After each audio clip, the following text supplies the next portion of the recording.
நான் குடியாத்தம்ல இருந்து வந்திருக்கோம். இங்க சித்திரலைக்கரை அம்மனுக்கு வந்து நாங்க மாலை போட்டு வந்திருக்கோம்.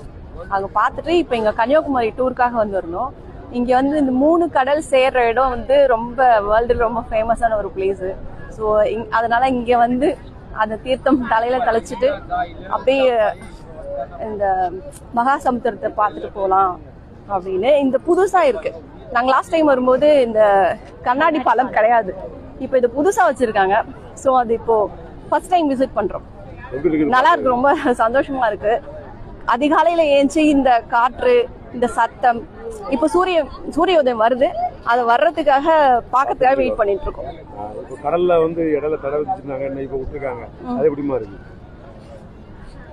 இன்னைக்கு விட்டுருக்காங்க, ஏன்னா கடல் உள்வாங்கன்னு தான் கேள்விப்பட்டோம். இப்போ ஒன்னும் உள்வாங்கின மாதிரி இல்ல. நாங்க தென்காசி மாவட்டத்துல இருந்து வந்திருக்கோம். தென்காசி மாவட்ட அகரகட்டி எங்களுக்கு. நாங்க இன்னைக்கு வந்து ஃபேமிலியோட சுத்தி பாக்குறதுக்காக வந்திருக்கோம். நாங்க எங்க அண்ணன் எல்லாருமே சேர்ந்து ஒரு வேன்ல